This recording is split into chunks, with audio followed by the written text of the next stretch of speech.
Ainsi, dès maintenant, nous ne connaissons personne selon la chair. Et si nous avons connu Christ selon la chair, maintenant, nous le connaissons plus de cette manière. Amen. Le Seigneur m'a mis ce passage-là en tête pour vous aujourd'hui. Pour vous asseoir.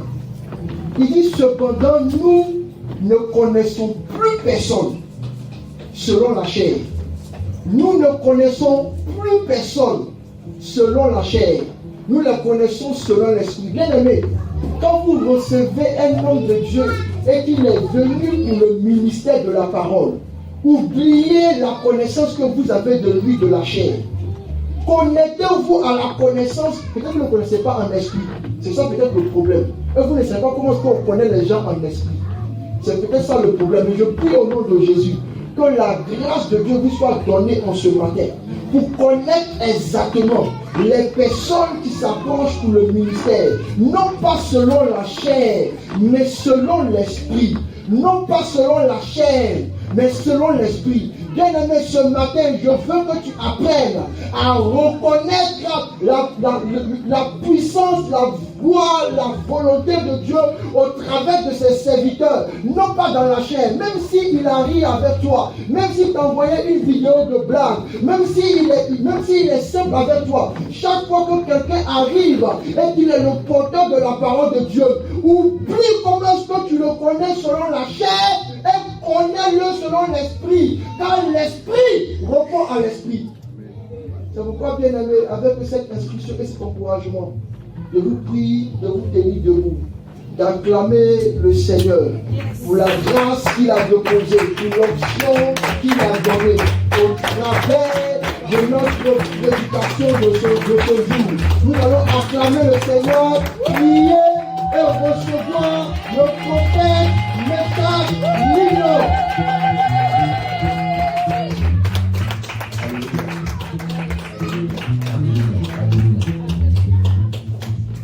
Gloire à Dieu. Est-ce que quelqu'un est content d'être dans la présence du Seigneur? Amen. Que mon regard ne se promène pas trop. S'il vous plaît, occupons ici. Alléluia. Toi, tu as un enfant, donc c'est ce que tu as appelé bébé, c'est excusé. Mais est-ce qu'on peut pas t'occuper là? Je veux voir tout le monde, s'il vous plaît. Alléluia. Adorons Dieu. Alléluia. Adorons Dieu. Amen.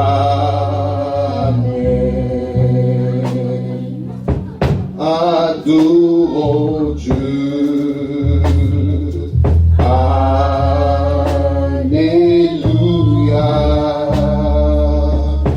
Adorons Dieu.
présence de Dieu et je voulais qu'on continue dans ce texte.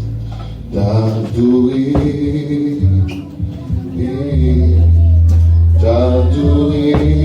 ô Seigneur,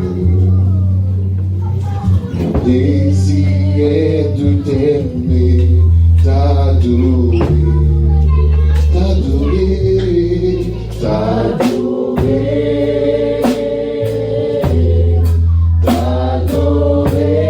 ô Seigneur, désir est de t'aimer,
Amen.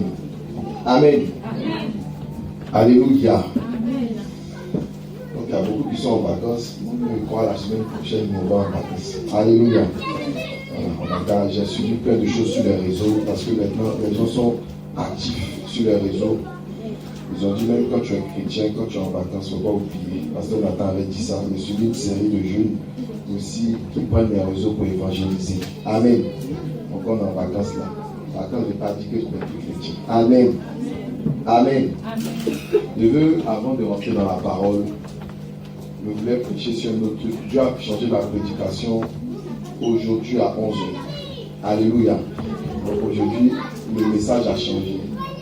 Alléluia. Et avant de rentrer dans la parole de Dieu, je veux vous expliquer une nouvelle que j'ai eue qui m'a attristé. Amen. Vous savez, il y avait un temps de ma vie chrétienne, il y a un prophète qui a affecté ma vie chrétienne. Et il était jeune. Alléluia. Je sais que son père était le premier pasteur, non, c'était le pasteur général des églises USO.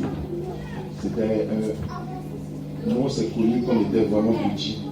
Je sais que son père était pasteur, sa mère est la première femme pasteur de Côte d'Ivoire. Je sais qu'il était très intelligent. Son petit frère, il savait jouer aux instruments. Lui, il allait en Corée. C'était une famille brillante. Les petites soeurs aussi étaient intelligentes. Mais lui, le grand frère, je sais que un jour, on avait appelé mon père pour dire qu'il a eu son bac à 15 ans. Il était très, très, très intelligent. Et les gens le trouvaient bizarre. Il était bizarre. Il était bizarre dans son comportement.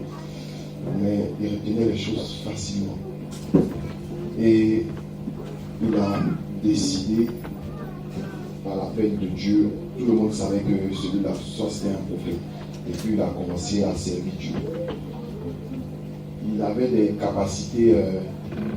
capacités que un être humain normal n'avait pas. Alléluia. Il avait de l'avance. Alléluia. Il avait de l'avance sur sa génération. Moi, il est plus âgé que moi. Mais il avait de l'avance. C'est un 88. Donc, arrivé à un certain moment, il est venu chez nous à la maison. Parce que c'est un ami que l'on a connu quand il était petit. Il est venu chez nous à la maison et c'est lui qui a ouvert mon spirituel. Parce que tu peux lire la Bible, mais ne jamais savoir prêcher. Et puis, tu peux parler aux esprits, mais les esprits ne vont pas t'entendre. Il a ouvert plein de choses. Il a ouvert mon esprit sur beaucoup de choses. Sur des choses que je me posais comme question. Pourquoi Jésus-Christ nous dit d'être pauvre en esprit? Mais pourquoi on est pauvre en esprit? Il a ouvert mon esprit dessus. Il a ouvert mon esprit sur le véritable serviteur de Dieu, c'est un fou. C'est la meilleure des dimensions. C'est la folie. Il a ouvert mon esprit sur plein de choses comme ça. Sur pourquoi être pauvre en esprit, parce que nous on a un seul esprit, c'est l'esprit de vérité. Et puis pourquoi ne pas être riche en esprit? Parce que la richesse et puis le désordre là, c'est chez Satan. C'est ça qui fait qu'un homme peut être perdu. Donc on peut être aussi un homme animal. Quand on dit l'homme animal, c'est l'homme qui est influencé par plein d'esprits. Et le cri du cœur de l'apôtre Paul, c'est quoi? Il dit, ce que je veux faire, le bien que je veux faire, je n'arrive pas à le faire. Mais c'est le mal qui est au fond de moi, c'est ce qui s'exprime. Je ne comprends pas. Alléluia. Amen. Donc il m'a parlé de plein de choses. Et puis un jour il est parti. En tout cas, il a influencé beaucoup de personnes. Il a influencé mon grand frère qui est pasteur. En parlant avec mon père spirituel, parce que mon père spirituel disait, mais c'est qui vous explique les choses bizarres? En parlant avec lui, mon père spirituel dit, lui, il a eu l'illumination, il a été illuminé quelque part. Alléluia. Amen. Et c'est quelqu'un qui avait soif de Dieu.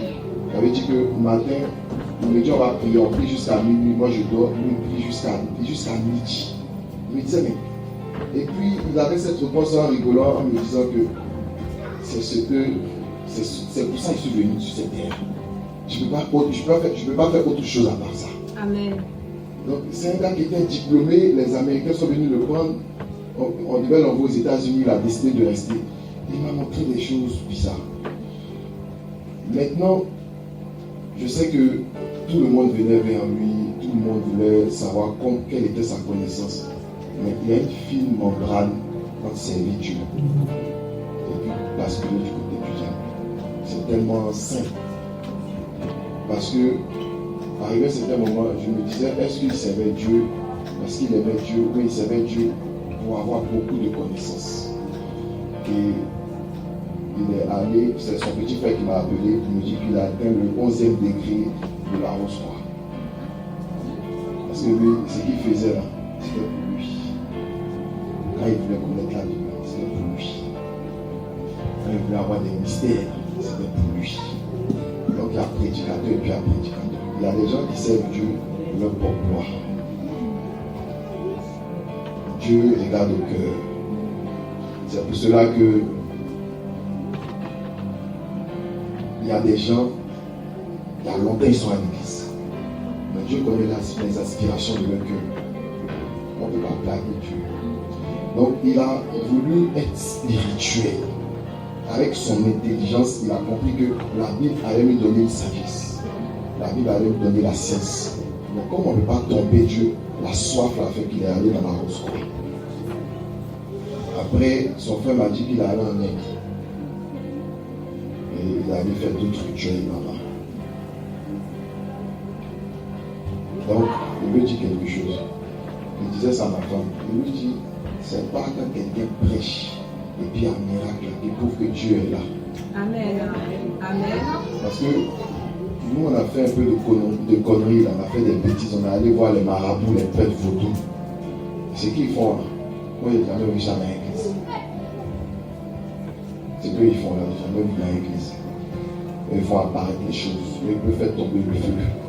est-ce que Jésus est dedans? Donc, est-ce que Jésus se définit par les œuvres ou bien Jésus se définit parce que lui-même il est Dieu? Alléluia. Amen. Donc, beaucoup de personnes regardent avec les yeux physiques. Aujourd'hui, voilà mon frère, il est égaré. On dit c'est marche nue. Parfois, il a perdu la raison. Il a perdu la raison. Donc, des fruits de famille de son papa qui a été le responsable des églises USO d'Abidjan et de Côte d'Ivoire. Il était de la CDAO. Après, avant d'aller à la retraite, il était juste de Côte d'Ivoire parce qu'il ne pouvait plus travailler. Sa mère qui a été la première femme pasteur, un gars qui avait un avenir brillant. Aujourd'hui, il a perdu la raison. Donc parfois, il appelle pour dire ça va bien. Parfois, il n'est pas bien. Parce qu'il est devenu des esprits là en fait de service qu'il veut. Donc parfois, il est normal. Et il a endetté toute sa famille. Il a endetté sa mère, il a endetté son père. Parce qu'il a arnaqué les gens. Parce que les gens sont basés sur parole de connaissance. Donc quand tu donnes un paco, deux pacos, et puis c'est ça qui fait gagner âme aussi. Parce que les gens n'ont plus la foi. C'est ce qui fait que moi, il fait ma bouche maintenant. Je vois ou je ne vois pas où. Quel est l'intérêt? Je prie pour toi dans le secret. Alléluia. Amen. L'église de maintenant est basée sur toi. C'est basé sur prophétie. Les gens ne connaissent même plus ce qu'ils attendent. On vient, on ne lit pas la parole. Je suis allé à un programme avec ma femme. Quand je suis parti du programme, il était vide. Je dis, mais pourquoi elle n'est pas dormie? Je suis venu. Parce que le programme a commencé quand Alléluia, je vois. On n'a pas lu et on est parti. Alléluia. Amen. Donc si on ne sait pas que les temps sont mauvais, on dit que plusieurs faux prophètes sont venus dans ce monde-là. Si l'église est attirée par des miracles, la Bible dit que c'est la bénédiction de Dieu qui enrichit et qui ne se fait suivre d'aucun chagrin. Donc la bénédiction n'est pas matérielle. La bénédiction c'est le cœur d'abord. La bénédiction c'est la vie. Parce que ça sert à quoi que je dirais $1 milliard et puis j'ai une tumeur au cerveau, que j'ai une maladie, truc de sang, ou MSD ou je sais pas quoi, et puis ma vie n'est pas stable, comme tu as le diabète. Parce que moi, quand mon père il a quitté la Rose-Croix, on a lancé le diabète. Donc il tombe en hypoglycémie, il fait des gestes bizarres, on va lui donner le sucre. Voilà, et puis après il se réveille, il dit qu'il a arrêté de conduire, il a laissé sa vie. Il a tout abandonné, malgré ce qu'il avait. Parce que la première bénédiction, c'est la santé de l'âme, c'est la santé de l'esprit qui réjaillit sur le corps, qui te donne de pouvoir opérer beaucoup de choses. Si Abraham était malade, Abraham n'allait pas rentrer dans sa prophétie. C'est parce qu'Abraham était en bonne santé spirituelle, physiquement parlant aussi, dans son âme, que même à 100 ans, il a pu faire un enfant. Même après Sarah, il a eu Ketura. Parce que c'est Dieu qui décide de notre vie. Amen. On n'est pas en compétition avec quelqu'un. Notre vie là, on n'est pas en compétition avec quelqu'un. Aujourd'hui, quelqu'un il a construit 400 maisons, gloire à Dieu. Aujourd'hui, quelqu'un bouge, il fait ça, gloire à Dieu. Ce qui fait qu'on saute la volonté de Dieu, c'est parce qu'on se sent en retard. Non, on est en retard. Non, pourquoi? Je parlais comme ça avec mon frère. Il m'a dit, mais toi tu es allé en Europe, toi moi depuis petit, ma mère elle est là-bas, mon petit frère est là-bas, et puis toujours on essaie de me faire venir, je ne viens jamais, et puis toi comme ça, tu arrives en Europe. Alléluia. Amen. Que ça, parfois j'ai mal au cœur. Pourtant il a 600 fidèles stars. On est allé là-bas, tu as vu. On appelle papa ici, papa là-bas, papa, voiture, tout. Il fait rien. Il a grossi même.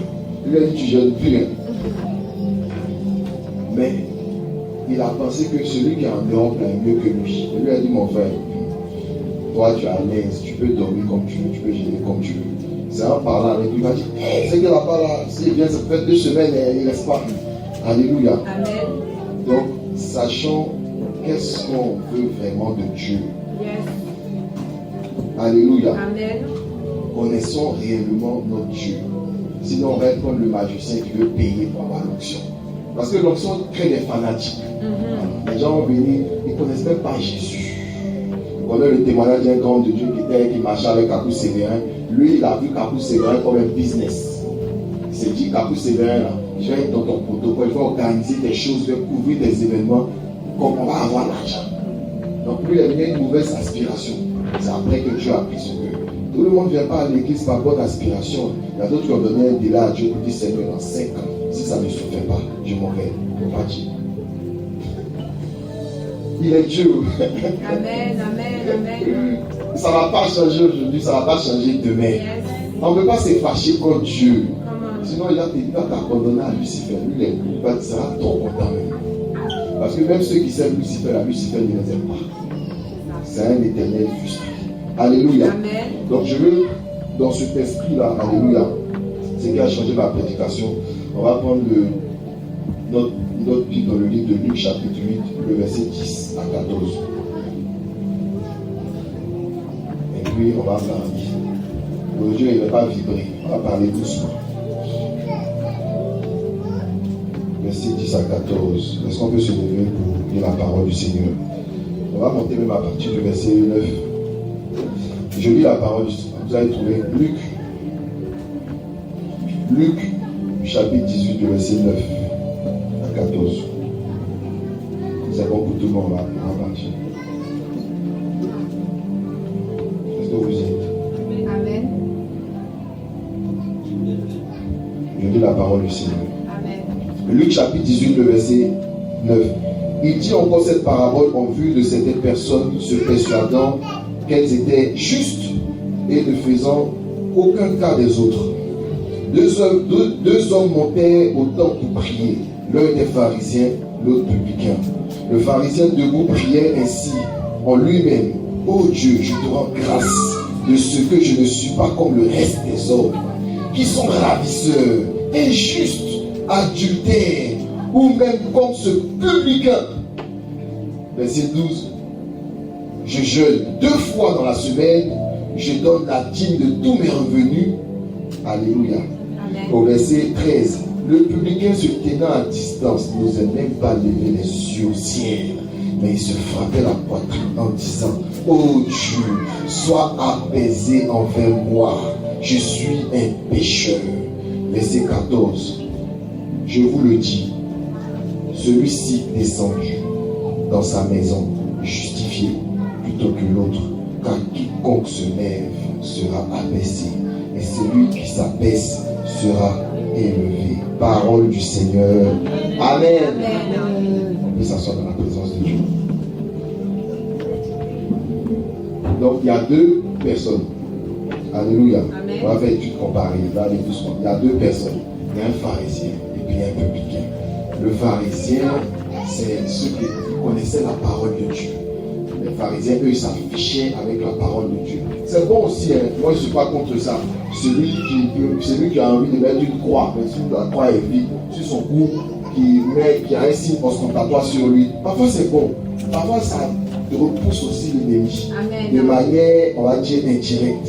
Parce que quand tu te mets en tant que pasteur, tu mets ton col clérical, il y a des choses qu'on ne peut pas te dire. Alléluia. Amen. Et quand on voit un prêtre catholique qui est avec sa touche, sa soutane, qui est dans sa dimension, quand il marche, même si les gens agressent, quand lui il est dans cette dimension visuelle, ça fait qu'on dit, il dit bonjour mes enfants, il dit bonjour papa. Alléluia. Amen. Donc ça protège aussi. Yes. Donc le pharisien, c'est quelqu'un qui se présentait avec la parole de Dieu, de manière vestimentaire. Il mettait la touche, il mettait les fautes sur lui. Quand on le regardait, il n'a pas besoin de prier. On sait que lui là, c'est un pharisien. Alléluia. Amen. Et on sait qu'avant de rentrer, avant d'ouvrir la Torah, avant de prier, ils attachaient la parole de Dieu sur eux. C'est symbolique.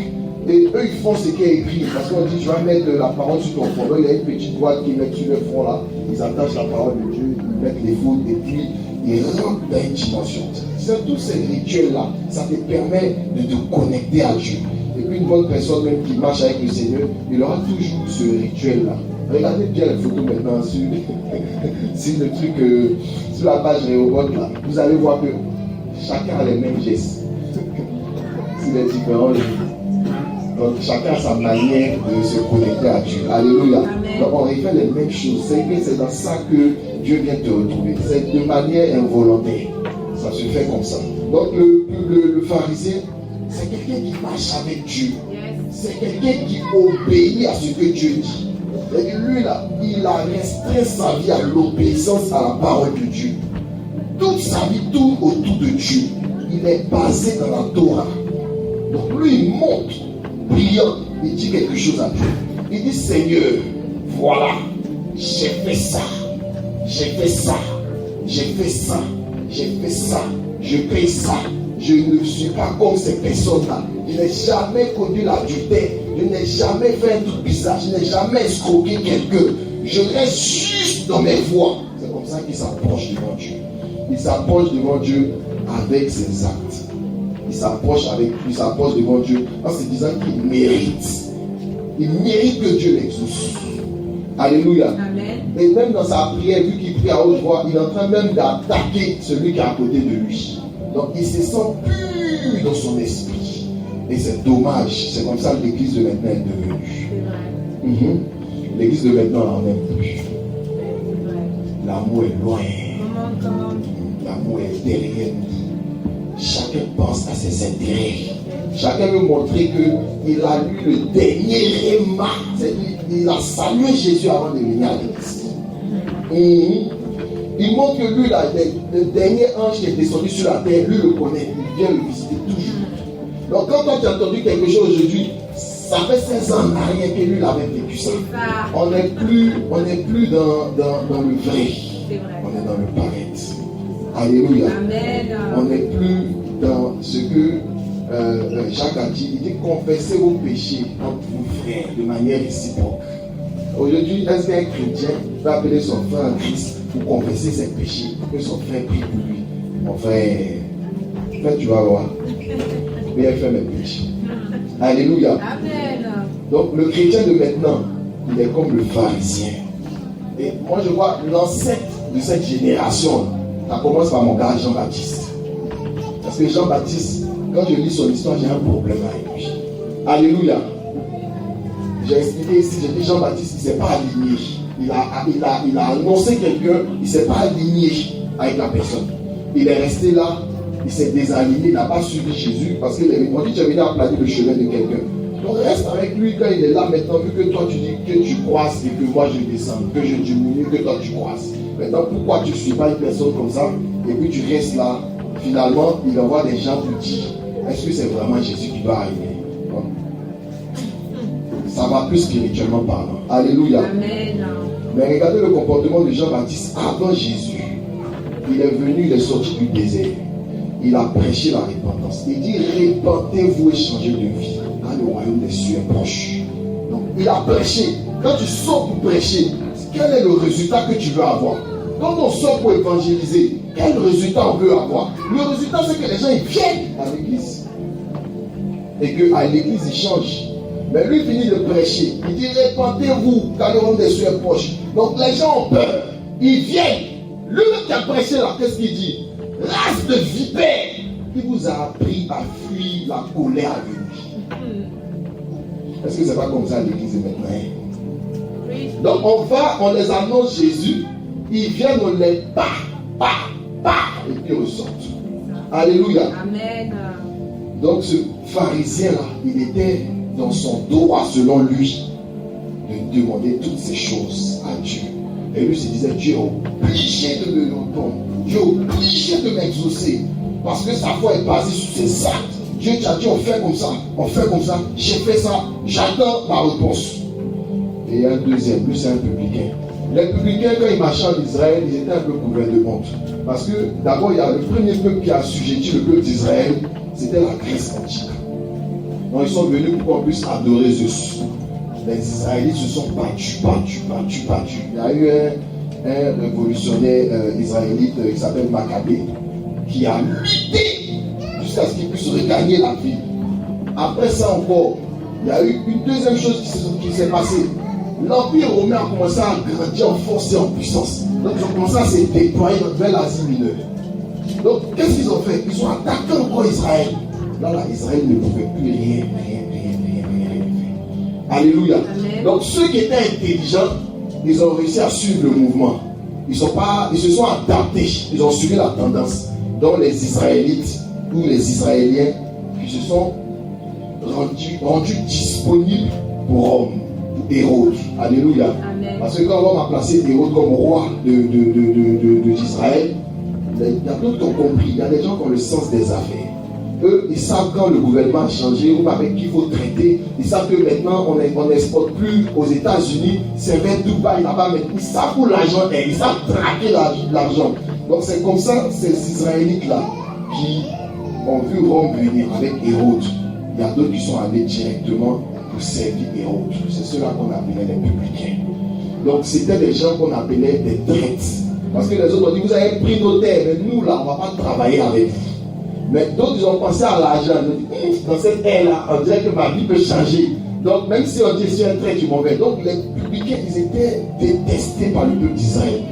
En outre, c'était les déserteurs, c'était des traîtres. Vous savez que les gens sont venus en Israël pour nous assujettir, puis vous travaillez avec eux. Donc c'est des gens qui ne marchaient pas avec fierté. Donc quand ils faisaient tout ça, quand quelqu'un a perdu sa gloire ou bien on l'a rejeté, là, il fait ce qu'il doit faire, il le fait à fond. Donc Zachée qui arnaquait ses frères. Parce que si vous m'avez rejeté en tant que votre frère, ok, moi je vais travailler pour eux, et puis eux aussi ils me mettent en haut. Donc je reste avec eux. Donc les publicains, quand tu as un parent publicain, ça fait une honte pour toi dans le temps. Donc le publicain, il a quand même Dieu dans sa vie. Mais il sait que il est dans la tendance maintenant. Donc il va aussi, il monte pour adresser sa parole et pour prier. Alléluia. Amen. Regarde l'attitude. Lui, il vient. On dit le publicain se tenait à distance, n'osait même pas lever les yeux au ciel. Donc il s'est mis dans un état de culpabilité. Alléluia. Amen. Il dit, oh Dieu, sois apaisé envers moi.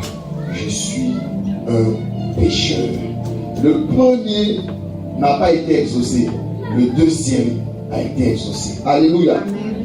Donc, voici des choses sur lesquelles je veux approfondir cette étude. Donc, il y a quelqu'un qui respecte Dieu par des coutumes.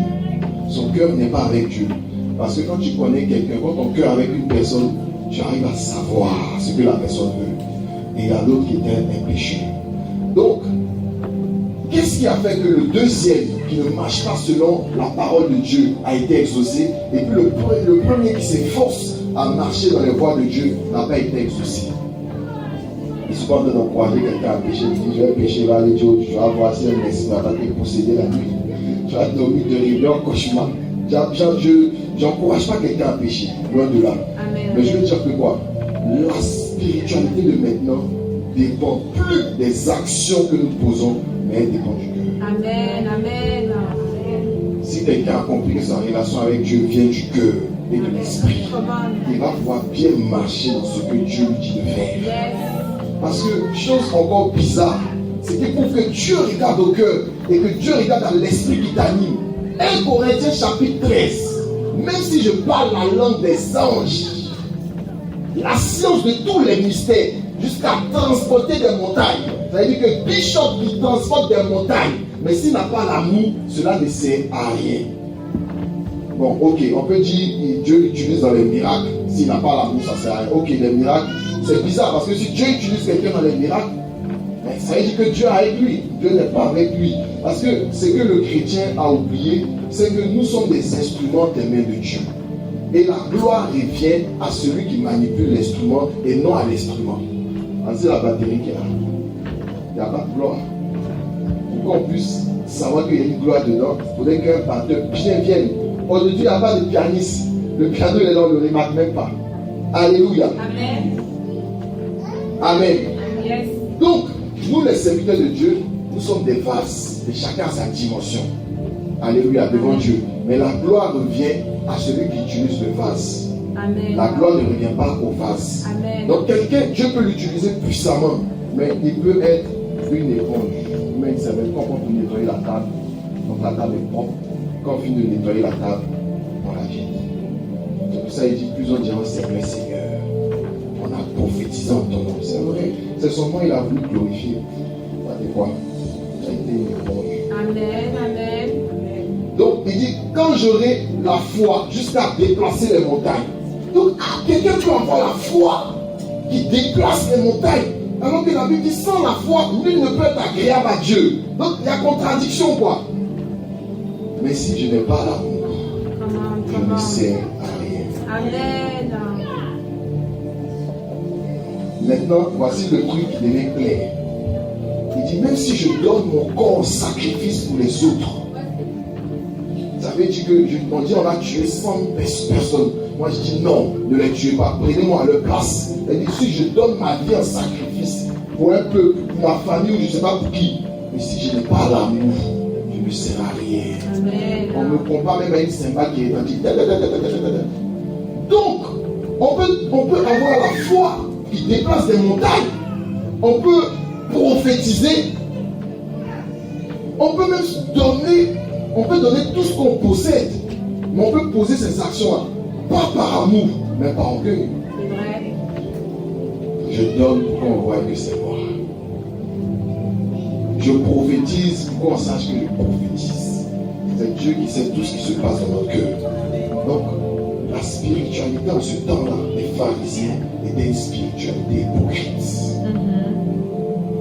Elle était hypocrite. Et l'église de maintenant est devenue une église d'apparence. C'est devenu une église, je suis désolé, mais avec petit E, une église avec petit E, pas une vraie église avec grand E, hypocrite. Alléluia. Amen. Donc on rigole, on se regarde, on est content, puis derrière on dit, c'est dommage.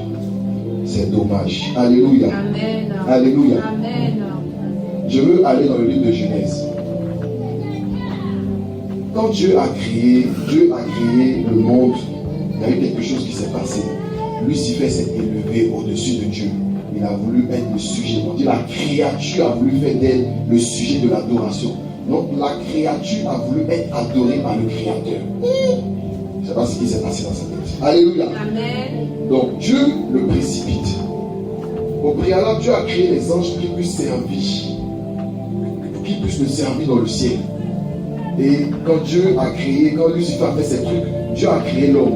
Et il a permis à l'homme de dominer la terre, d'assujettir la terre. Yes. Alléluia. Amen. Et Dieu permet de temps en temps que les anges puissent descendre sur la terre des hommes pour nous visiter. Ça peut être physiquement, ça peut être aussi d'une autre manière. Donc les anges, ils ont un ministère double. Ils servent dans les cieux, et puis maintenant ils servent aussi sur la terre. Ils viennent comme des messagers, ils viennent comme des gens pour ouvrir des portes. Alléluia. Amen. Donc, lorsque Dieu crée l'homme, que l'homme s'ennuie, il le met dans un sommeil, il crée la femme. Lorsqu'il crée la femme, tout son histoire, c'est là que le péché rentre. Par la désobéissance.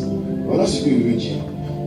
Le chrétien de maintenant, et j'espère que le chrétien de maintenant est spirituel.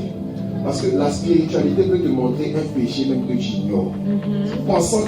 Tout le monde pensant que toi ça va dans ta vie chrétienne. Mais la spiritualité va te montrer que là ça va pas. Et ici ça va. Pendant que les gens vont dire que maintenant toi dans ta vie chrétienne tout est parfait. Donc Dieu nous appelle à une spiritualité responsable. Amen. Adam et Ève, parlons techniquement. On dit ne pas manger le fruit. Ils ont mangé. Est-ce que c'est grave? Ils ont tué qui? Mais le niveau de spiritualité dans lequel ils se trouvaient, parce que la Bible déclare que chaque fois Dieu venait les rendre visite, donc ils étaient dans la présence de Dieu. Donc étant rapprochés de Dieu, il y a des choses qu'ils ne pouvaient pas se permettre. Donc c'est pas l'action de manger le fruit qui a déstabilisé les choses. C'est l'acte de désobéissance qui a déstabilisé les choses. C'est qui les a chassés de la présence de Dieu. Donc lorsque l'homme est chassé de la présence de Dieu, il se retrouve, Dieu maudit la terre, il maudit le sol, il dit tu vas souffrir à la sueur de ton front pour avoir ton pain. Il dit à la femme, c'est avec douleur que tu vas enfanter. Mais il donne la solution aussi à la femme. Il dit, vu que c'est toi que le serpent a séduit, il dit, toi, tu vas l'écraser la tête. Alléluia. Et lui va te mordre le talon. Mais il va mettre illimité entre ta postérité et sa postérité. Ça veut dire quoi? Ça veut dire que la femme, le dragon, dans la vie même pratique, ne sera jamais loin de la femme. Le serpent ne sera jamais loin de la femme. Donc une femme aura toujours les marques de l'ennemi dans sa vie. Satan est au taquet sur la femme. Pourquoi? Parce que la femme est la solution de Dieu pour ce monde. Yes. Je vais bien expliquer. Amen. Sur cette terre-là, la solution de Dieu, c'est la femme. Apocalypse, la Bible déclare qu'il y avait une femme sur sa tête qui avait 12 diadèmes. Le dragon l'a poursuivi. Si le dragon avait eu cette femme, l'humanité était finie. Pourquoi? Parce que nous les hommes, On peut donner la sémence, mais on ne peut pas garder la sémence. Alors que la solution de Dieu pour ce monde, c'est un homme. Parce que Nathan a prêché ici, la bénédiction de Dieu aussi, c'est une personne. Mais la personne, elle vient dans ce monde comment? Parce que Dieu ne travaille pas en dehors de ses principes. Même lui-même pour venir, il est passé par une femme. Donc, la solution, ce que le diable veut faire en réalité, c'est de quoi? C'est d'attaquer les femmes pour les prières pour création. Si c'est les femmes qui font sortir les prophètes, c'est les femmes qui font sortir les évangélistes, les ingénieurs. Yes. Donc, si une femme ne peut pas procréer, le monde est fini. Yes. Donc, quand il dit dominer, assujettissez le monde, multipliez-vous, cette parole-là est efficace uniquement que dans les entrailles de la femme. Comment? Donc, femme, il faut savoir que tu as la solution de Dieu. Alléluia. Amen. Donc, la première action s'est passée dans le ciel, il y a eu désobéissance. La deuxième action s'est passée sur la terre, il y a eu désobéissance. Donc, depuis ce temps-là, Dieu cherche un moyen. Il cherche une route, ou il cherche un canal, ou il cherche un procédé pour pouvoir rappeler le cœur de l'homme à Dieu. Alléluia. Amen. Et on regarde. Et voici ce que je vais expliquer aussi. La Bible déclare que Caïn et Abel, c'était les premiers enfants de Adam et Ève. Alléluia. Caïn a tué Abel. Caïn a tué Abel. Caïn a été chassé de la présence aussi de sa famille. Dieu a dit, tu seras errant, vagabond, tout ça, tu ne pourras rien faire, la terre ne va pas te donner sa graisse. Il a quand même dit à Dieu, mais si tu me mets dans cet état, je vais devenir quoi? Il a ajouté une chose, il a dit quoi? Il a dit, mais si je suis comme ça, les gens où je vais partir vont me tuer. Parfois, certains chrétiens disant la Bible ne savent pas que Adam et Ève sont les premiers hommes que Dieu a créés. Ce n'est pas les seuls hommes que Dieu a créés. Il a créé Adam et Ève, mais après eux, il a créé d'autres hommes. C'est bizarre.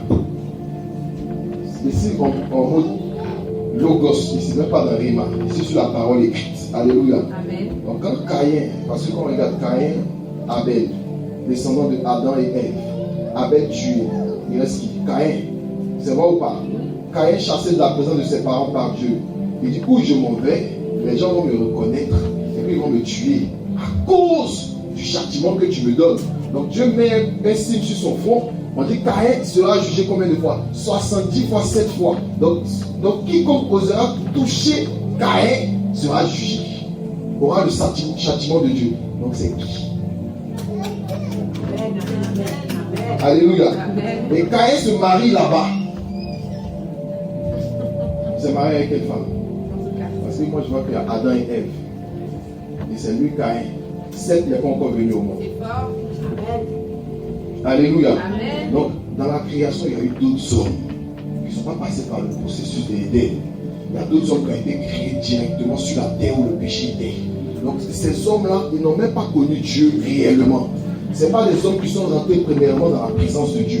C'est des hommes qui sont venus directement sur cette terre pour peupler la terre. Alléluia. Donc ils avaient une autre mentalité de faire. Ils avaient une autre manière de voir les choses. Donc c'était des hommes animaux. Et Caïn qui était animé d'un mauvais esprit, lui a été envoyé vers ces hommes-là. Alléluia. Amen. Et lui il a eu des enfants. Et c'est dans cette descendance-là qu'il y a eu des gens comme Nimrod qui ont commencé à faire des choses bizarres. Et la terre a commencé à être bizarre. Dieu regardait la terre, il ne reconnaissait pas la terre. Adam était éteint. Il ne pouvait même pas nommer ses enfants.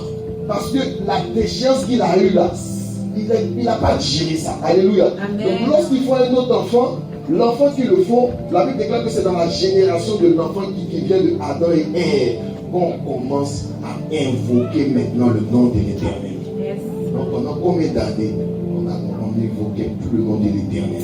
C'était comme ça. Il y avait n'importe quoi qui se passait. Alléluia. Amen. Et dans la génération là, j'avais expliqué, il y a la génération où Enoch qui vient. Dans la même génération, ça c'est la lignée plus d'Adam et Ève. Enoch qui vient. Après Enoch, je crois il y a Métusélah d'abord. Après Métusélah, il y a Enoch. Après Enoch, il y a Métusélah qui a vécu longtemps. Après on descend jusqu'à ce qu'on tombe dans la génération de Noé. Mais dans la génération de Noé, il y a une chose bizarre qui s'est passée là. Il déclare que les fils de Dieu ont vu que les filles des hommes étaient belles et puis sont descendus vers eux. Alléluia. Amen. Ils ont fait des enfants, c'était des géants qui étaient dépravés, qui faisaient ce qu'ils veulent. Donc, il y a eu premier péché au ciel, deuxième péché à Éden, troisième péché sur la terre par Caïn. Après maintenant, où Caïn est parti avec la race, où il était parti, eux c'était des gens qui étaient en immoralité de vie. Donc eux ils ont multiplié des péchés, jusqu'à ce que les péchés là même puissent séduire les fils de Dieu qui sont allés vers les filles des femmes pour créer des géants. Alléluia. Amen. Donc l'homme avait oublié Dieu. Donc avant Noé, qu'est-ce que Dieu fait? Dieu se répand d'avoir créé l'homme. Genèse chapitre 6. Dieu regrette d'avoir créé l'homme. Les hommes ont des pensées impures, les hommes sont méchants. Ils sont couchés comme ça, ils ne pensent même pas au bien-être. Comment je vais mal lui parler demain quand il va au travail? Parce qu'elle m'a parlé, c'est pas pourquoi j'ai pas répondu. Donc tu ne dors même pas. Quand tu la vois là, tu dis, attends, tu avais dit quoi hier? Ça te soulage. Je l'ai insulté. Alléluia. L'homme se penchait vers tout ce qui est méchant. Dieu a regardé l'état du cœur de l'homme. Il a vu que dedans il n'y avait que de la méchanceté. Il s'est repenti d'avoir créé l'homme. Il a regretté de nous avoir créés. Moi, je n'ai pas vu Dieu s'est repenti d'avoir créé Lucifer. C'est ça. Est-ce que vous voyez comment c'est comment on a attristé Dieu? Il s'est repenti d'avoir créé l'homme. On sort l'histoire de Noé. Noé qui fait une hache. C'est que Noé même aussi, lui-même, ils allaient le tuer aussi. Et le problème maintenant que Noé va crier à Israël, parce que lorsque la Bible déclare que Dieu a pris Noé, il a dit tu vas créer une hache, on connaît l'histoire, il essaie de survoler rapidement, tu vas créer une hache, vite, on va faire des dimensions comme ça, tu prends tout le monde, tu les mets dedans les animaux 2 à 2, il reste dedans, il prend un corbeau, le corbeau revient, il prend une colombe, après la colombe elle revient plus, alléluia. Il voit qu'après le bateau est bloqué sur une montagne, après le bateau est bloqué là, on compte les niveaux d'eau. Quand tu as la foi, tu dis combien de coudées? Coudées c'est quoi? On lit quand même. Alléluia. Tu finis de lire ça, après tu vois que Dieu a dit ok, c'est bon, ça y est, vous pouvez sortir. Les eaux ont disparu de toute la surface de la terre. Noé sort, il prend tous les animaux purs, il les donne en sacrifice à Dieu. Dieu fait une nouvelle alliance. Dieu dit quoi? Il dit je ne vais plus détruire la terre par le déluge. Parce que Dieu a vu qu'il allait trop loin. Alléluia. Amen. Oui. Quand tu t'ennuies là, il a bu le vin. Alléluia. Soit il s'ennuie. Le vieux s'ennuie. Donc il a planté la vigne. Il a eu le temps de planter la vigne, de fermenter le raisin et de boire le vin. Il dort, il est nu. Vous voyez où le problème commence? C'est quand ces enfants, le plus petit, il voit que son père est nu. Il va dire à cet enfant, alléluia, pour Noé s'élève. Noé c'était un prophète, il maudit Canaan, l'enfant de son enfant. Est-ce que c'est parce qu'il a créé le problème de Canaan? La terre promise. Donc la parole qu'il a donnée, les hommes même se détruisent. La seule phrase, ton enfant fait quelque chose, mais maudis-le, tu maudis son enfant. Aujourd'hui, on voit, quand tu lis bien la Bible, tu vois que la terre promise était Canaan. Et Canaan était un peuple ne marchait pas avec Dieu, ceux qui étaient à Canaan. Vrai ou faux? Donc, pourquoi ils n'ont pas marché avec Dieu? C'est parce qu'une parole de Noé est sortie d'un maudit. Donc, l'homme fait des choses pour se détruire. Et on n'a plus une spiritualité honnête. On a une spiritualité de destruction. Alléluia. Amen. Et nous savons que on enseigne à l'église maintenant que pour pouvoir grandir dans la foi, tu es obligé d'avoir un désert. Je dis mon frère, il y aura un désert, ça sera dur. Moi, ils m'ont traumatisé avec ça. Ça sera dur. Ton père même est capable de te régner. Ta mère est capable de ne plus décocher tes appels. Tes amis vont te tourner le dos, mais le Seigneur est avec toi. Les églises religieuses sont devenues comme ça. C'est comme ça qu'on propose. On dit, tu as accepté Jésus, ça sera compliqué pour toi. On dit, c'est l'école du Seigneur. Vous savez, la seconde scientifique peut être compliquée pour une personne qui est déjà passée par là. Mais la seconde aussi peut être facile pour une personne qui vient d'arriver.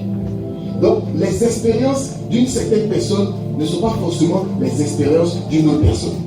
Alléluia. Donc, il y a des déserts qui paraissent compliqués, mais tous les déserts n'ont pas n'ont pas les mêmes manières de se présenter de manière spirituelle. Parce que quelqu'un qui est né dans une famille royale, qui est dans l'opulence, Dieu ne va pas l'éprouver en arrachant toute sa royauté. Parce que c'est Dieu qui a donné ça à ses parents. Dieu peut-être va l'éprouver sur son orgueil. Dieu va l'éprouver peut-être sur sa manière à patienter, ou sa manière peut-être à mieux parler, ou sa manière à ne plus être insolent. Lui, c'est ça qui peut être son désert. Donc le désert, ce n'est pas obligé qu'on t'arrache tout pour te donner tout derrière. Le désert, ça se situe en fonction de toi, le niveau que toi tu as déjà dans la vie sociale et puis dans le spirituel où Dieu veut t'envoyer. Alléluia. Donc maintenant, la vie chrétienne est devenue une vie chrétienne pharisienne. On ne se réjouit plus du bonheur des gens. On fait devant tout le monde comme si ça va. Il y avait une de mes soeurs en Christ qui s'appelle Adélaïde. Elle devait se marier. C'est bizarre l'histoire. Elle devait se marier. On a fait les préparatifs, tout, on a prié. Le jour elle se mariait, sa meilleure amie, elle est venue me voir. Elle dit, le père, il veut parler avec toi. Je dis, à quoi? Elle dit, non, il veut parler avec toi. Et puis cette fille était un peu rouge, comme si elle n'était pas bien. Je dis, à quoi? Elle dit, tu es juste. Elle a dit de se marier. Puis pourquoi elle se marie? Elle me regarde mal. Elle dit, ça, c'est pas Dieu qui est en train de te parler. Ça, c'est Satan qui est en train de te parler. Ça veut dire que tu pensais que ça allait te faire du bien de voir son bonheur, mais aujourd'hui tu réalises que son bonheur, ça te gêne. Alléluia. Alléluia. Est-ce que la parole fait du bien à quelqu'un? Amen. Donc, Noé, il est passé à côté. Après Noé, il y a eu plusieurs générations. Alléluia. On parle de la génération d'Abraham. Dieu se révèle à Abraham. Dieu parle à Abraham parce qu'Abraham vient aussi de 4 générations. Il y a Terach, après Terach, il y a Abraham. Alléluia. Donc il vient de 4 ou 5 générations après Noé, je pense. Donc Abraham, Dieu se révèle à lui. Alléluia. Abraham marche avec Dieu. Abraham a eu 2 enfants. Abraham a eu Israël et Isaac. Alléluia. Yes. Donc c'est que Dieu a marché avec Isaac.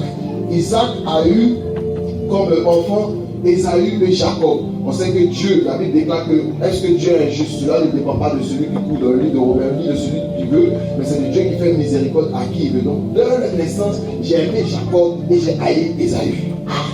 Ça fait compliqué. Alléluia. Amen. Donc, Jacob a la promesse de Dieu. Jacob marche avec Dieu. Son nom est changé. Il s'appelle maintenant Israël. Israël a 12 enfants. Alléluia. Qui représentent les 12 tribus d'Israël. On sait que les enfants de Jacob, ils vont vendre leurs frères. Alléluia. Parce qu'ils sont jaloux de Joseph. Moi, ça m'étonne aussi que Judas était dedans. Dans lui, c'est lui qui a toute l'autorité. Dieu lui a tout donné. Dieu lui a donné la suprématie sur Israël. Ils sont allés, ils ont vendu leurs frères.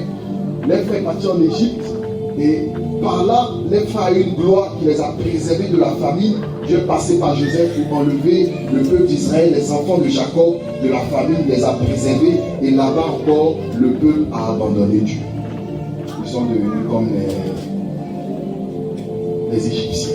Ils ont commencé à adorer les dieux soleil, ils ont commencé à adorer les dieux, ils se sont détournés de la face de Dieu. Dieu encore a réfléchi à la cause de l'homme. Comment je vais faire pour sauver l'homme? Parce que les pensées de l'homme sont mauvaises. L'homme ne se soucie pas de son bien-être.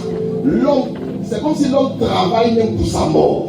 L'homme ouvre toutes sortes de portes, toutes sortes de brèches à l'ennemi. Donc Dieu encore se soucie d'un prophète qui est Moïse. Moïse va, Dieu l'utilise. Il fait sortir le peuple d'Israël de la main des Égyptiens. Donc normalement, dans le procédé, ils sont censés marcher pour aller dans la terre promise. Ils doivent marcher que 40 jours. À cause de leur désobéissance, ils font 40 ans dans le désert. Il y a rébellion sur rébellion. C'est dans le désert. Dieu est toujours en train de s'inquiéter de l'homme. Il a dit, Seigneur, nous là, les autres peuples là, ils adorent des choses qu'ils voient. Ils adorent des veaux d'or. Ils adorent des trucs. Nous, on adore, on ne connaît pas ce qu'on adore. Jusqu'à Dieu réfléchit au corps. On crée l'âge de l'alliance. On crée les lois. On met tout ça. Que l'homme soit dans son bien-être. L'homme ne sait pas ce qu'il veut. L'homme ne sait pas ce qu'il veut. Alléluia. Amen. Donc on crée l'étape de la loi. Et bizarrement, le jour où la loi a été donnée, 3000 personnes sont mortes. Les fils de Corée, regardez bien la terre. La terre a ouvert sa bouche, ça les a engloutis. Donc le jour où la loi est venue, la loi est venue taper. La loi est dure. Aucun homme ne peut respecter de manière parfaite la loi que Moïse avait envoyée. Dieu avait commencé dur avec Israël. Dieu avait commencé à être strict avec Israël. On traverse encore des générations. Il rentre à Canaan. On explique un peu comment ça s'est passé avec Josué qui a pris le relais. Parce que Moïse n'est pas rentré à Canaan. Josué et Caleb, ils ont pris le relais. Ils sont allés. Ils ont réussi à faire tomber les forteresses de la ville.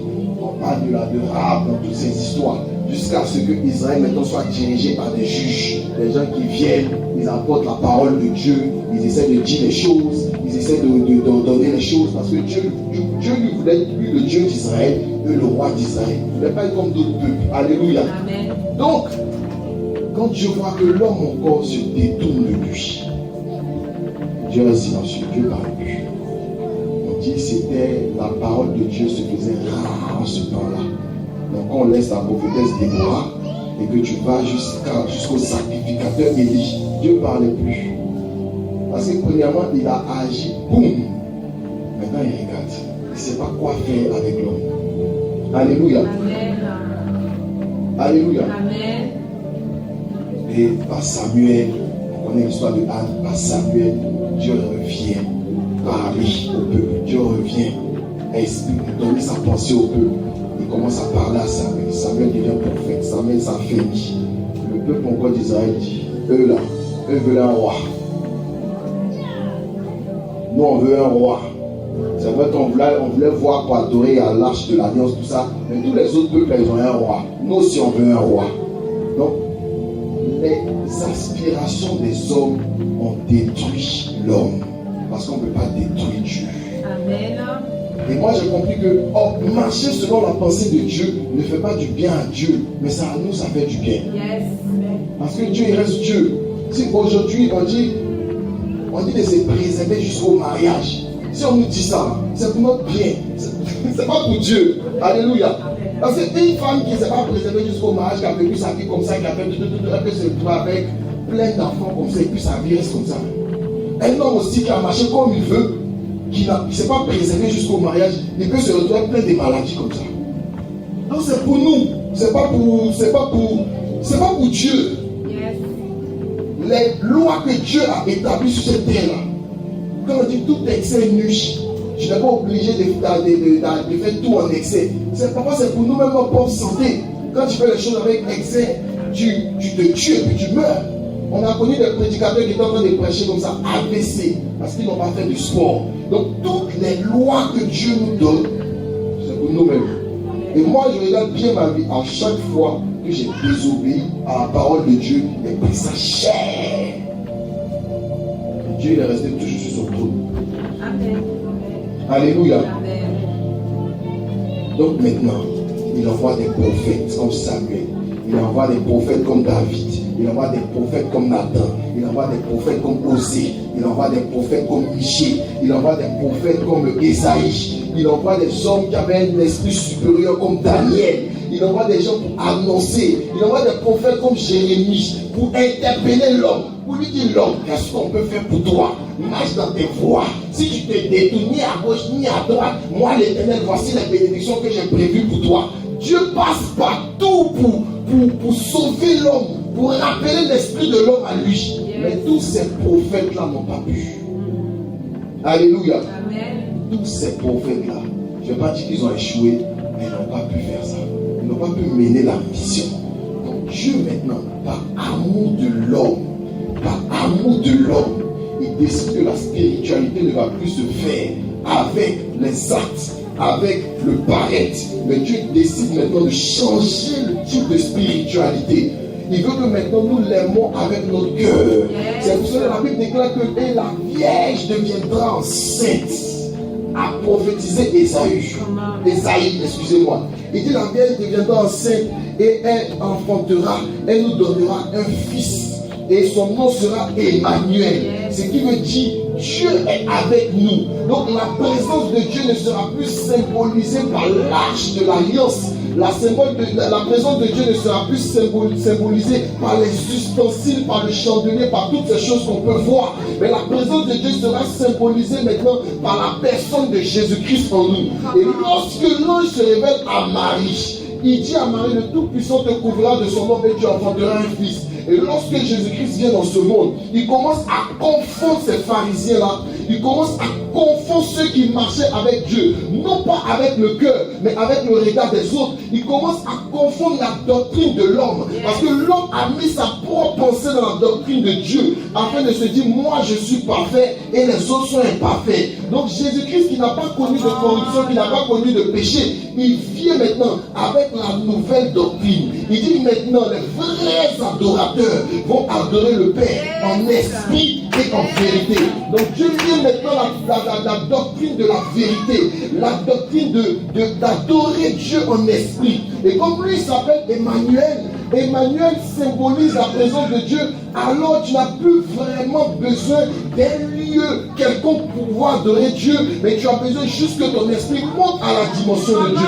C'est pour cela qu'il a dit, nous on a connu, on nous a expliqué depuis longtemps, la Samaritaine a dit à Jésus qu'on adore Dieu sur cette montagne. Il dit, ce que tu dis, je ne suis pas contre, mais l'heure arrive et elle est déjà là où les vrais adorateurs vont adorer le Père en esprit et en vérité. Alors, tout le monde ne sera plus obligé d'adorer sur cette montagne-là, mais celui qui a le cœur pur, celui qui a le cœur pur, celui qui a le cœur pur, celui qui n'a pas des lèvres pour tromper, des lèvres pour créer la discorde, il pourra s'avancer devant Dieu et crier à Dieu pour ses frères.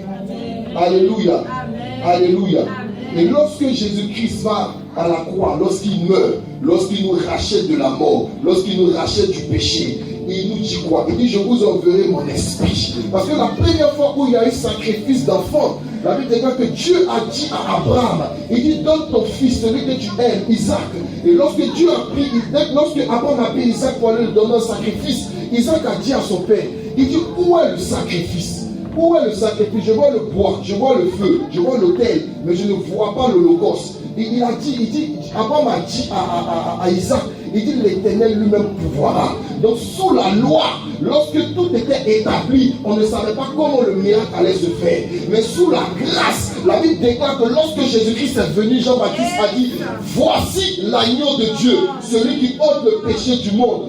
Les questions auxquelles Abraham n'a pas pu répondre dans le Nouveau Testament, dans la Nouvelle Alliance, les réponses ont été données de manière instantanée. Et lorsque l'agneau de Dieu qui ôte le péché du monde vient, il vient pour prendre ta place, il vient pour prendre ton péché. Et pour quelqu'un qui a vraiment rencontré Dieu, il comprend que Dieu change son cœur. Donc ta spiritualité ne dépend plus du regard des gens. L'onction que sur ta vie ne dépend plus des acclamations des gens, mais ça dépend de ce que Dieu dit que tu es et de l'intuition ou de l'intimité ou de la manière calme ou de la manière paisible dont tu te sens à l'aise dans les choses de Dieu. Donc derrière, tu ne cherches plus à être vu des hommes. Tu ne cherches plus à être reconnu des hommes. Tu cherches juste à ce que ton Dieu te reconnaisse. Ça, il dit dans sa parole. L'Esprit lui-même rend témoignage à notre esprit que nous sommes enfants de Dieu. Alléluia. Alléluia. Donc la spiritualité de maintenant, elle se fait selon l'esprit et non la chair. Et un enfant de Dieu, la Bible dit Jésus-Christ, rempli de compassion. Vous savez, pour pouvoir dégager l'onction, la vraie onction, la forte onction, c'est dégage avec la compassion. La vraie onction. Quand tu vois une personne, tu as pitié. Tu dis Seigneur, tu ne peux pas accepter ça. Que ton fils soit comme ça. La compassion est animée par un degré colossal d'amour. C'est en cela que Jésus-Christ descend. Il se glorifie. Et tous ceux qui servent Dieu, tous nous savons que c'est Dieu qui fait. Il a besoin d'un canal. Le canal, là, tu dois remplir toutes les conditions pour que lui puisse descendre. Sinon, il ne va pas descendre. Alléluia. Amen.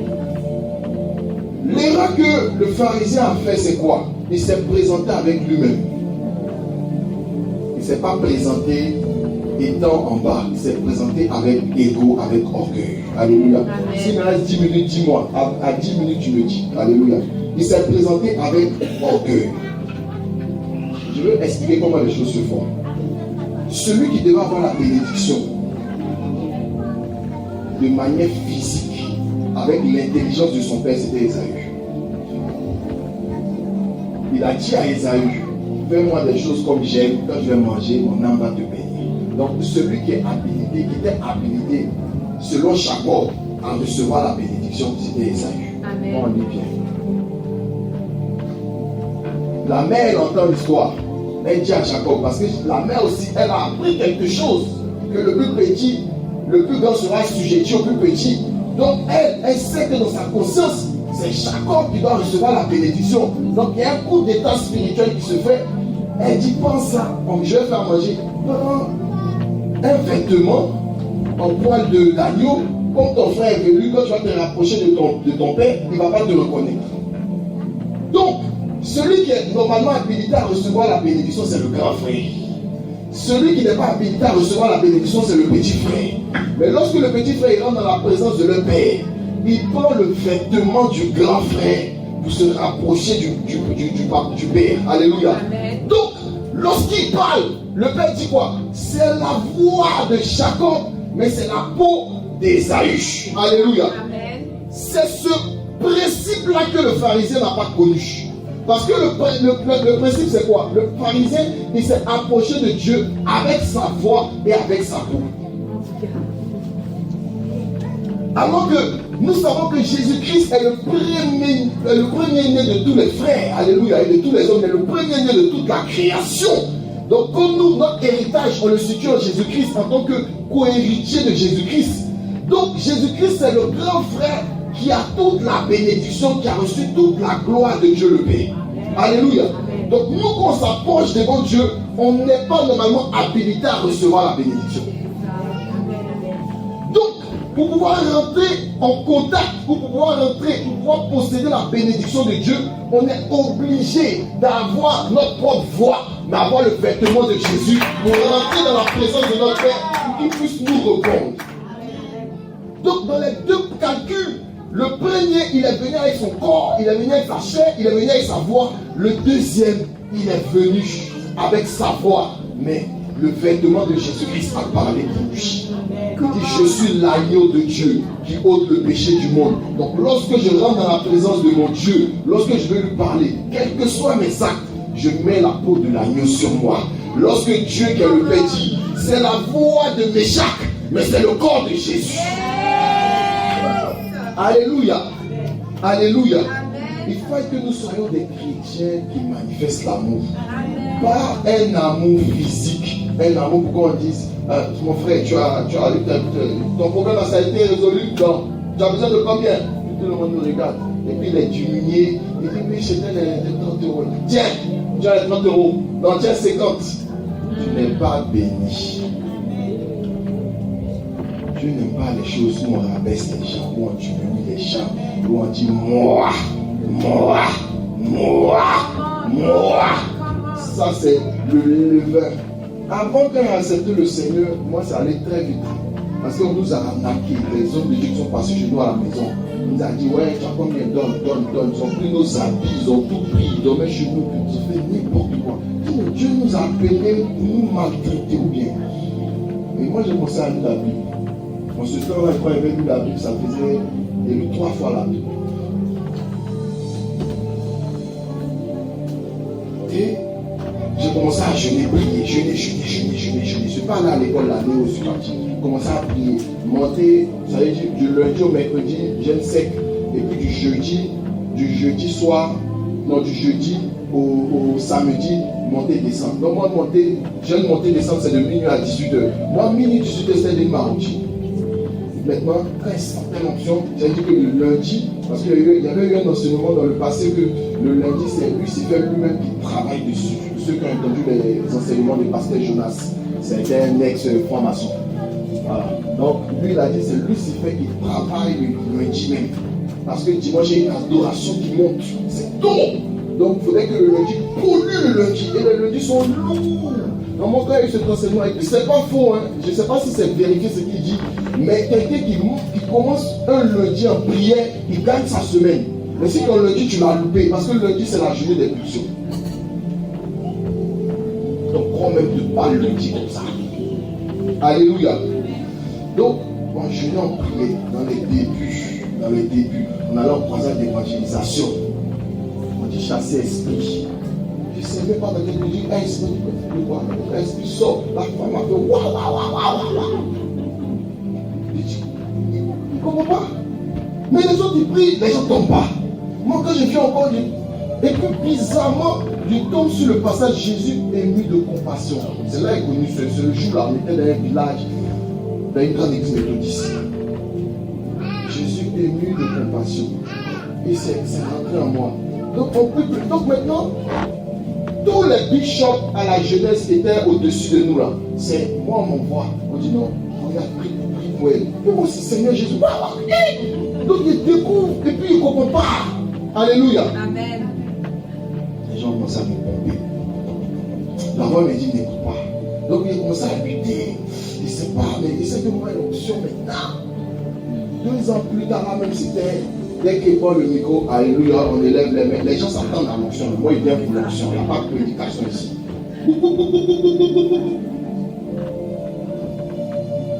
Et ça maintenant pas plaisir. Quand il vient pour prêcher quelque part, parce que nous on prêchait dans les camps méthodistes, c'est les pasteurs évangéliques qui nous invitaient. Donc les pasteurs même intervenaient à la radio. Donc tu te sens fort. Donc le témoignage, c'est un jour, pendant que je jeûnais, Dieu m'a parlé. Alléluia, je suis allé, j'étais là-bas, tu sais, le Seigneur s'est glorifié. Vous savez, il y avait une femme qui avait mal au pied, le Seigneur a fait, le Seigneur m'a même parlé. Vous voyez, est-ce que vous êtes prêts? C'était même pas Dieu, c'était moi maintenant qui étais glorifié. Le Seigneur m'a dit, il faut faire attention. Il m'a dit, c'est que je t'ai donné là. Vous savez que Dieu ne dit pas l'onction. C'est ce qui tombe beaucoup. Dieu ne dit pas l'onction. Parce que l'onction, c'est le miel. Et mes abeilles, là, c'est les démons. Ils ont besoin de ça. Quand tu as l'onction, ça t'envoie tout. On va pas dans les détails. Si tu as vraiment une vraie onction, tu as eu la personne du Saint-Esprit. Parce que moi, je sais que la meilleure dimension, quand tu commences à rentrer dans l'onction, c'est comme un chantouillement ici, un petit truc tout bizarre. Quand tu rentres dans la présence de Dieu, il y a une présence. Moi, c'est comme ça qu'ils chantaient ça. Il y a une présence ici. Après un moment, ils sentaient une présence dans mes mains. Après, il y avait une présence, il y avait l'impression comme si quelque chose coulait dans mon dos, comme ça, ça picotait. Et à chaque fois que je sentais ça, c'est que Dieu allait se glorifier d'une manière extraordinaire. Et le diable avait fait ça aussi.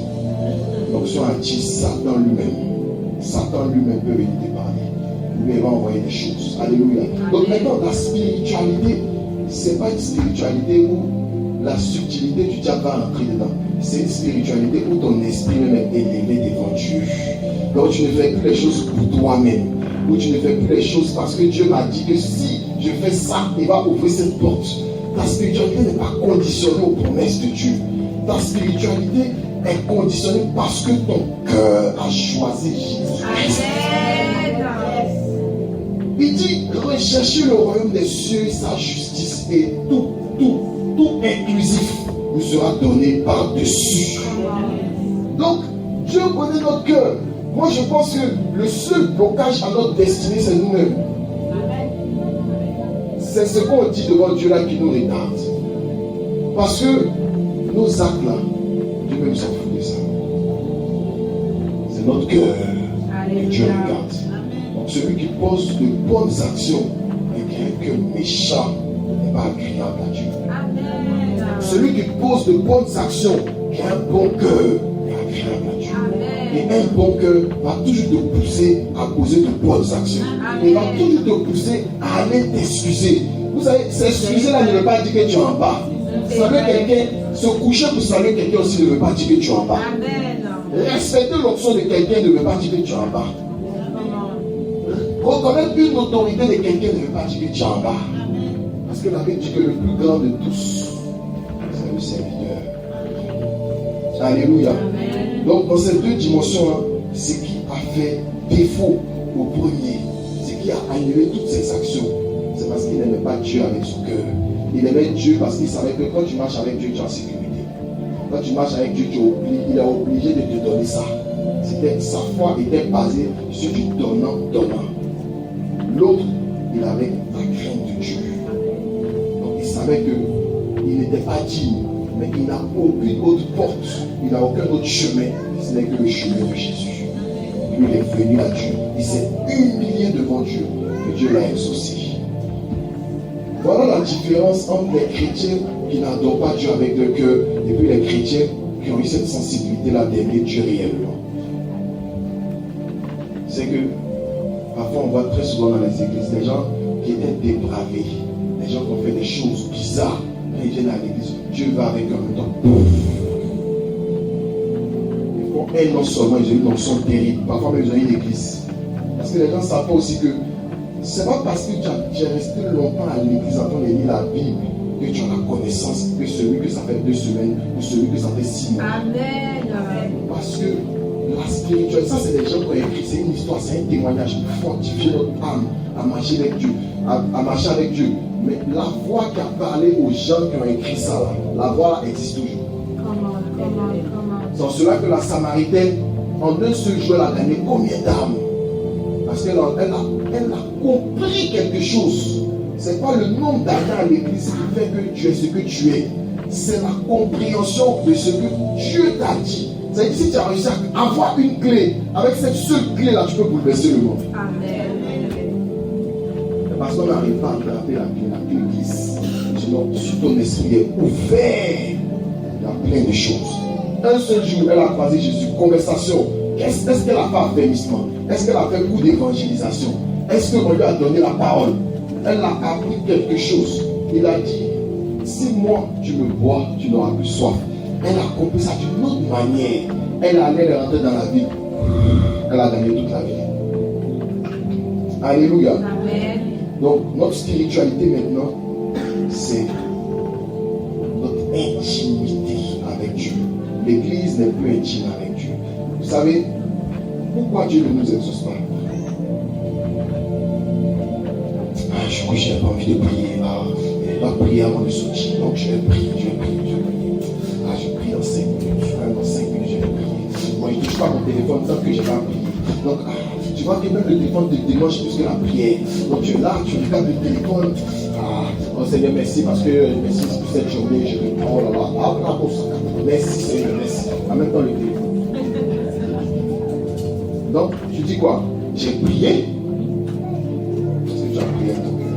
Tu n'as pas prié avec ton cœur. Est-ce que Dieu t'a écouté?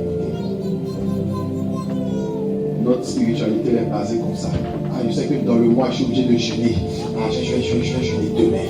Je vais jeûner demain. Je chauffe sur moi. 14 heures. Il n'y a pas coupé le jeûne. Vous pouvez prendre ça demain. Mais un bon jeûne. Ça va, tu n'es pas concentré.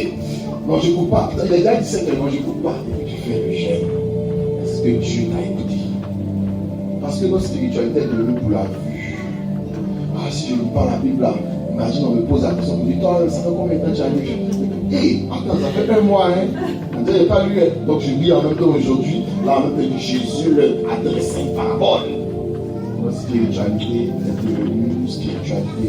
Je regarde les gens. Alléluia. Amen. Si je vais pas à l'église aujourd'hui, ils vont dire, on a prié. Le pasteur Nathan va m'envoyer des messages. Bon, ok, je viens, mais mon cœur n'est pas là. Dieu est où dans tout ça? Il est où? Parce qu'on dit la pureté des cœurs qui adorent Dieu fait descendre la gloire de Dieu. Mais si nous tous qui sommes ensemble, chacun n'a pas soif de Dieu, il ne va pas descendre. Il ne va pas descendre. Alléluia. On est bien des chrétiens d'apparence. Dès qu'il y a un verset, on sait parce qu'il a mis en statut. Ouais, il met un truc comme ça. Quand tu lis là, il se joue des basta. Alléluia. Le jour où elle a chanté à l'église, elle prend sa plus belle photo et puis elle met je louerai Dieu, louerai ton nom jusqu'à la fin de mes jours. Elle balance des chrétiens. Mais ça c'est bon. Mais Dieu ne regarde pas ça. regarde ça. Amen. Aujourd'hui, l'exercice que tu vas faire, est-ce que tu es avec Jésus? Parce que tu l'aimes. Donc si tu l'aimes, est-ce que tu fais ce qui est agréable à ses yeux? Est-ce que tu t'efforces de faire ce qui est agréable à tes yeux, à ses yeux? Est-ce qu'il devient la personne principale de ta vie?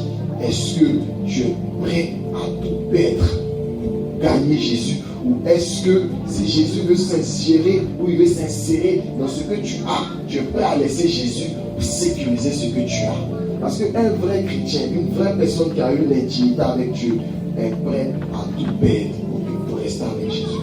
Il est prêt à tout laisser pour garder Jésus. Est-ce qu'une autre fois, là, alléluia, il y avait une femme, pasteur, qui a dit, dans les débuts, j'étais avec le Seigneur, je marchais avec Dieu pour pouvoir garder mon mari. Femme pasteur, elle a dit ça. Elle a dit, 5 minutes, c'est ça? On a 5 minutes, ok, c'est bon. Une femme pasteur, elle a dit, je suivais mon mari à l'église, je priais, je pensais que j'aimais le Seigneur, mais c'était pour que Dieu garde mon homme. Alléluia. Donc, Dieu sait nos vraies aspirations. Il y a d'autres qui viennent à l'église pour devenir riches. Il y a d'autres qui viennent à l'église parce qu'ils veulent la santé. Donc, si on te demande pourquoi tu aimes le Seigneur, qu'il y ait une réponse à ça, ton intimité avec Dieu n'a pas encore réussi. Si on te demande pourquoi tu aimes Jésus, que ton cœur parle, il dit je l'aime de tout mon cœur. Pierre a dit, Seigneur, ne sais-tu pas que je t'aime? Oui, je t'aime. Roi des rois, je t'aime. Il a parlé avec son esprit. Quand Dieu a entendu ces paroles, il a dit, tu es Pierre. Et sur toi, je bâtirai mon église. Il a dit à Pierre, Pierre, si tu m'aimes, paie mes brebis. Il a donné l'église à Pierre. Parce qu'il savait que Pierre était prêt à tout perdre pour gagner Jésus. C'est lui qui perdra sa vie pour moi, la retrouvera. La base d'un enfant de Dieu. Alléluia. On va se lever, on va prier le Seigneur.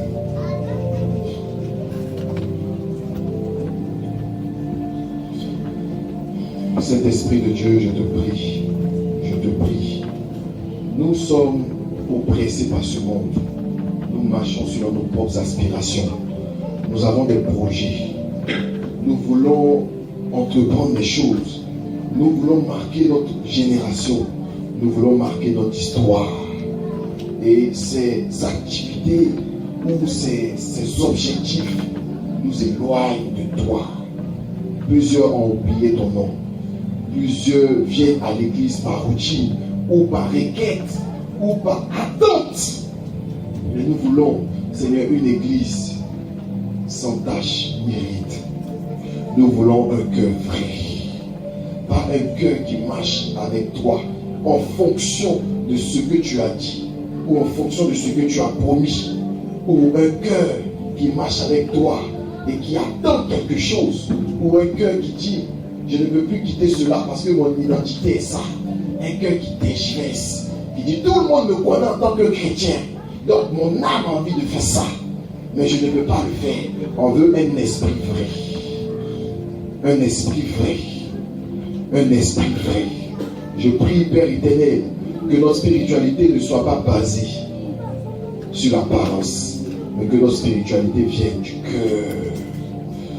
Nous voulons marcher par l'esprit. Parce que celui qui marche par l'esprit a vaincu ce monde. Celui qui marche par l'esprit n'est plus attiré par ce monde. Parce que son âme est attirée par les choses de l'esprit. Il tire sa force des choses de l'esprit. Je prie, Père éternel, en ce jour, que ton esprit vienne nous équiper. Que ton esprit touche nos cœurs. Parce que tu as dit que tu ne regardes pas l'apparence, mais tu regardes au cœur. Que ton esprit vienne changer notre cœur afin que nous ayons un amour véritable pour toi. Pas un amour conditionnel, pas un amour qui regarde à la vue, un amour qui attend des choses. Même si tu nous bénis, nous sommes là. Même si tu ne nous bénis pas, nous sommes là. Car nous n'avons nulle part où aller.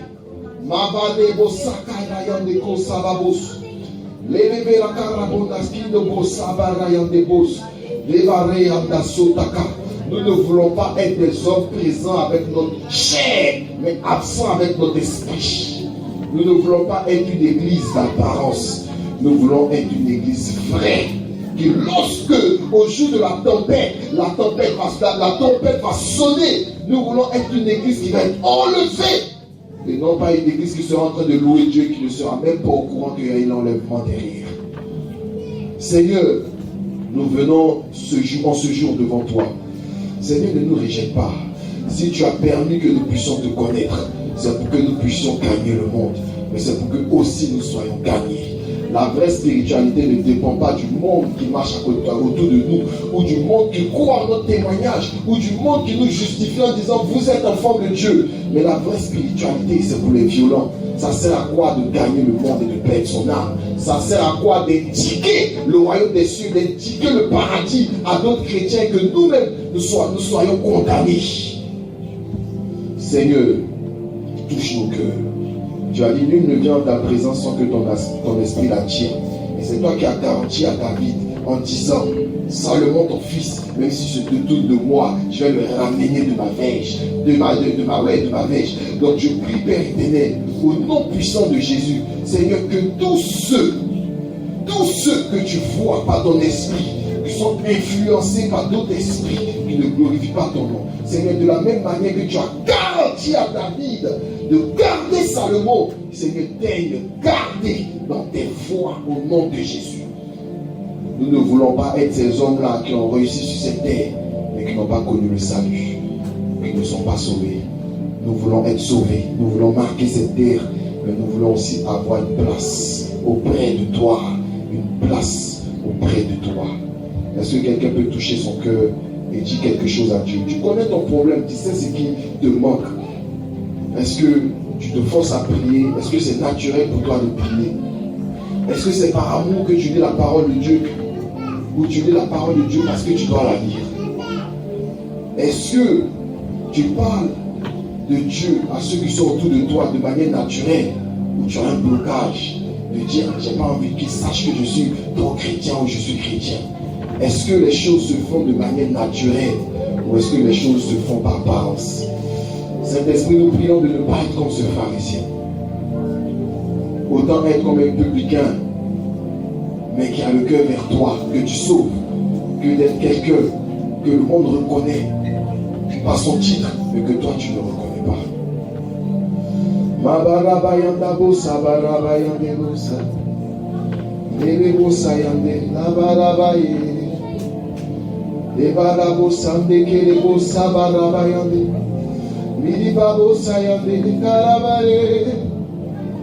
Donc l'esprit du Seigneur te saisira.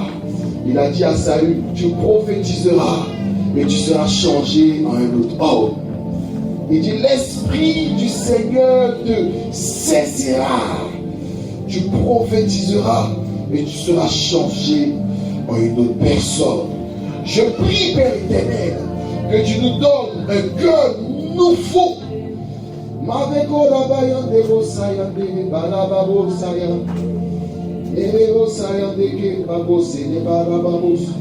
Seigneur, change nos cœurs.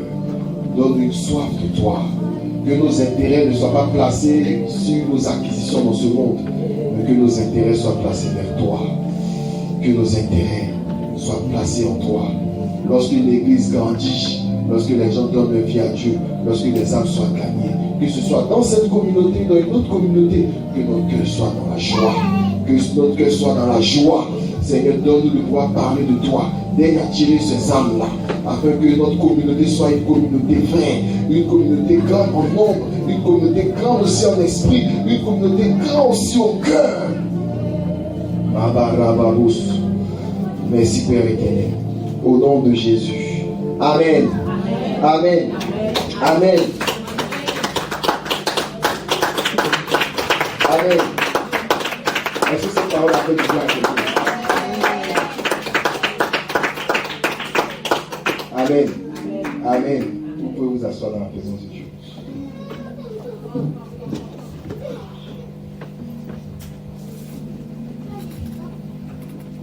Ce qui fait de nous les enfants de Dieu, ce n'est pas ce que les gens pensent de nous. que notre esprit nous témoigne de notre état. C'est la conscience que l'esprit va nous donner. Il va savoir est-ce qu'aujourd'hui, là, tu es enfant de Dieu ou tu n'es pas enfant de Dieu. L'esprit lui-même en témoignage dans notre esprit. Alléluia. Amen. C'est bien beau d'avoir l'étiquette de chrétien. Mais moi, je peux dire qu'on est chrétien ou on est enfant de Dieu. Non. On est dans la volonté de Dieu. La volonté de Dieu n'est pas constante sur nous. Donc on doit garder le fil. Tout de suite, là, tu peux être agréable. Et puis dans les 5 minutes, tu n'es pas trop agréable. Mais il faut garder, il faut te battre pour garder les temps agréables pour qu'ils perdurent. Mais une fois que tu ne te sens pas agréable, que tu restes dedans, le désagréable continue dans la présence de Dieu. Parce que ton esprit te témoigne ces choses. Amen. Amen. Est-ce qu'on peut acclamer le Seigneur?